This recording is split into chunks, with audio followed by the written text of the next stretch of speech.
É assim a geração dos que procuram o Senhor. É assim a geração dos que procuram o Senhor. Mais uma vez, para Jesus, bem bonito.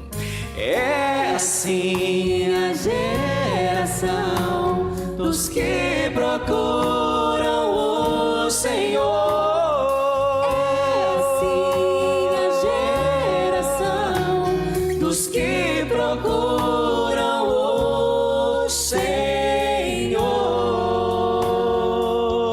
Muito bom. Pode continuar, Eduardo, por favor.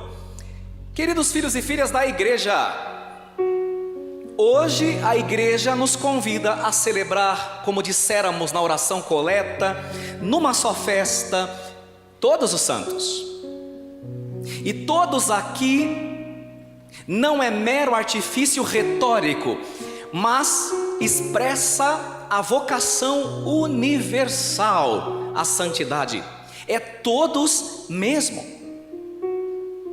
No início da celebração dominical, nós cantamos o Glória. E neste hino belíssimo, iniciado pelos anjos naquela noite iluminada de Natal, proclamamos: só vós sois o Santo. Santo significa aquele que não tem nada a ver com o imperfeito, com o fraco e com o precário. Nesse sentido, realmente, somente Deus é santo, porque somente Ele está completamente acima desse mundo perecível e efêmero no qual nós vivemos. Só Deus é santo, e é verdade. Até aqui, inclusive os protestantes estão de acordo, mas há mais.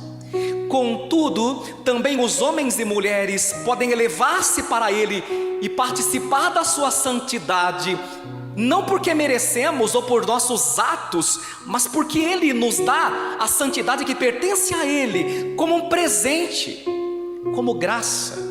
Por isso os cristãos da igreja primitiva não tinham nenhum entrave ou problema com essa palavra santo.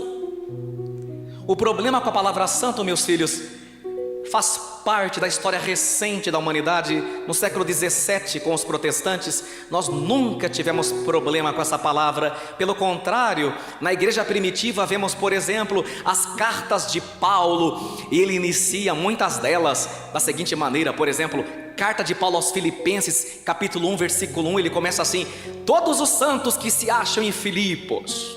São Paulo não tinha problema nenhum com isso. Quando escreveu aos Efésios, capítulo 1, versículo 1, aos santos de Éfeso. Quando escreveu aos Colossenses, o povo lá de Colossos, aos irmãos em Cristo, santos e fiéis de Colossos, Colossenses 1, 2.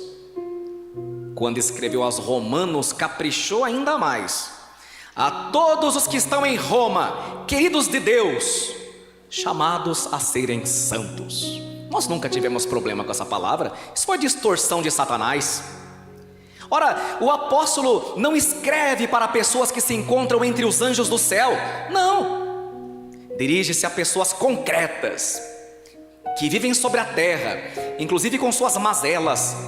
Porque os santos são, portanto, a nova família de Deus, que nasce a partir do segundo nascimento, que é o sacramento do batismo. Veja que coisa bonita. Tem muitas coisas bonitas, mas vamos dizer as principais.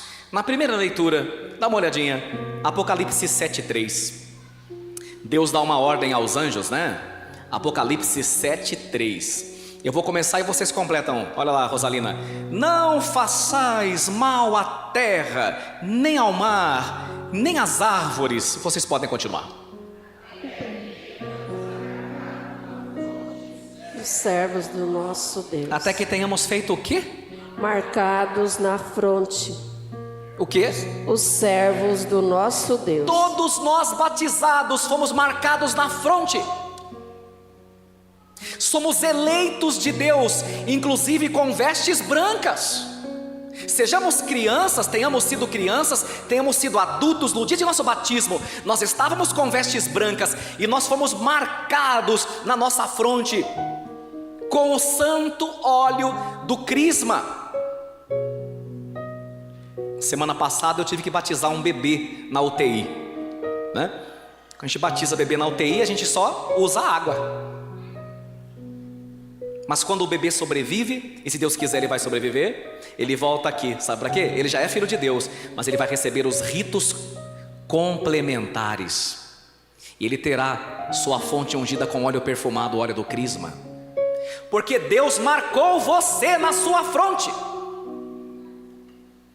E depois, quando você foi crismado pelo bispo, novamente o bispo com sua mão direita colocou um óleo perfumado na sua testa para te marcar como eleito de Deus. E o Senhor está dizendo: não façamos mal a nada, até que nós tenhamos marcado na fronte os meus eleitos. São os batizados e os crismados da Santa Igreja.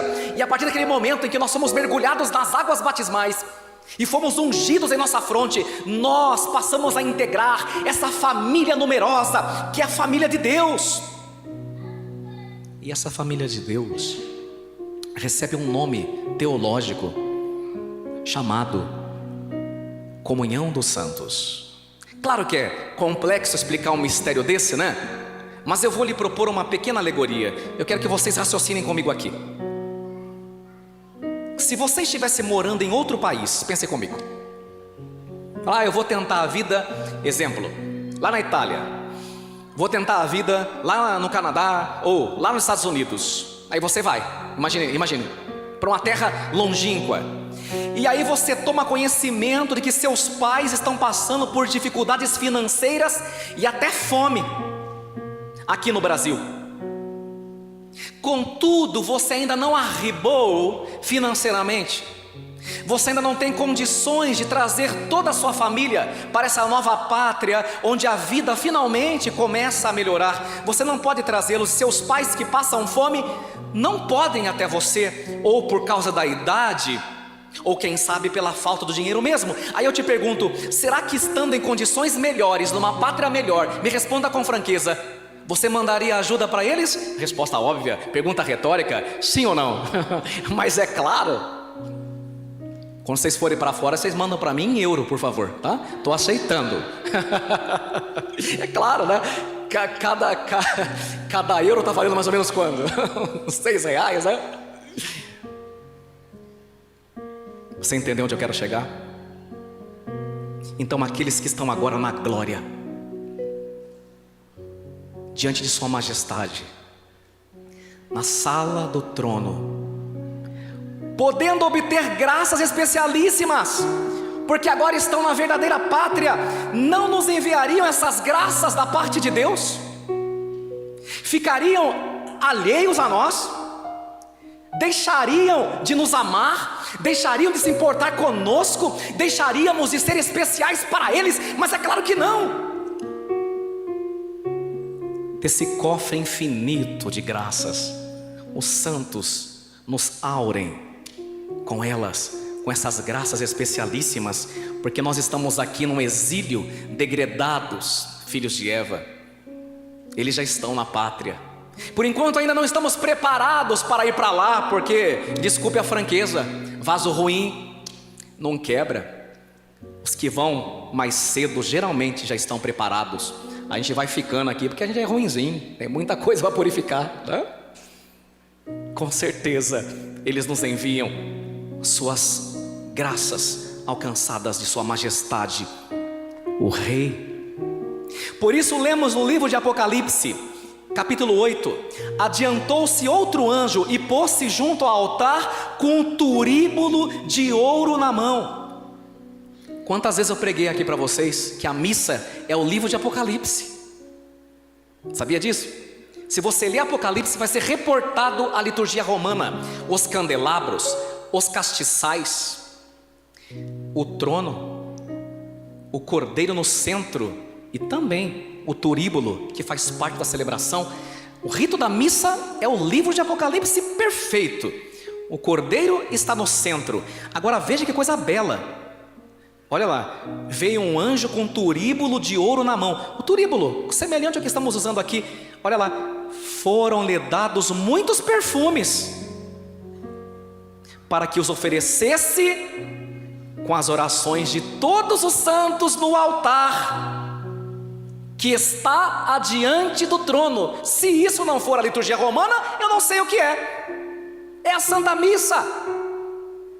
É de arrepiar. Que beleza! Como que alguém pode trocar essa mãe que é a igreja por qualquer outra coisa? Pelo amor de Deus, não está em sã consciência, só pode estar cego. Só pode estar cego. Agora veja que coisa bonita.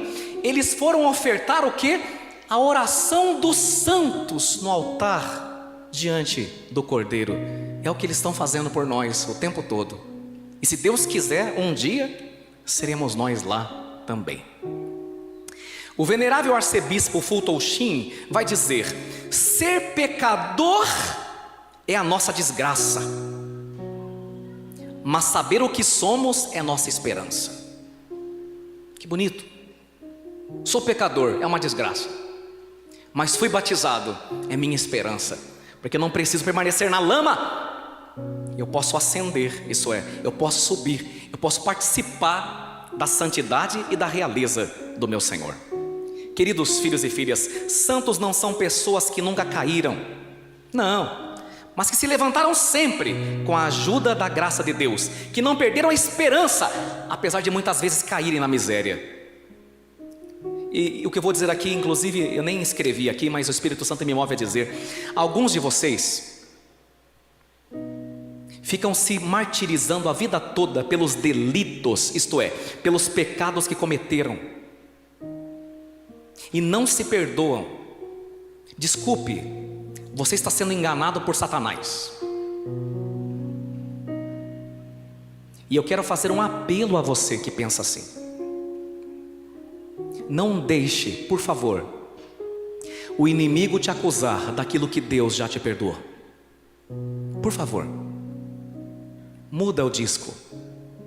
Não segue nesse engodo, nessa falácia, nessa mentira. Não deixe o inimigo te acusar daquilo que Deus já te perdoou. Agora é vida nova. Para de olhar para trás. Você já sabe onde você esteve. Agora você precisa saber para onde é que você vai. E para onde a gente vai é muito mais importante do que onde a gente esteve. Essa é a grande mensagem da santidade que o Senhor nos dá hoje. Essa é a mensagem de São João na segunda leitura. Caríssimos, nós já somos filhos de Deus, é verdade, mas nem sequer se manifestou o que ainda seremos. Que o Senhor, como disse sexta-feira, tenha uma obra para completar em nós. Não vamos atrapalhar Deus, vamos deixar Ele completar essa obra em nós. E por fim, e não menos importante, uma catequista, na semana de Todos os Santos, fez um trabalhinho com a catequese, sabe? E aí ela perguntou para a criançada: o que é um santo? A criançada ficou tímida, mas daqui a pouco as respostas começaram. Uma delas respondeu: santo é alguém que está no céu. A catequista: ah, muito bem. Que mais? Aí outra respondeu: santo é quem está na Bíblia. Tá, tudo bem. Respostas simplistas, claro, de criança. Tá bom, é verdade. E aí o menininho também levantou a mão. E para você, o que é um santo? Ele respondeu: o homem que fica na janela da igreja.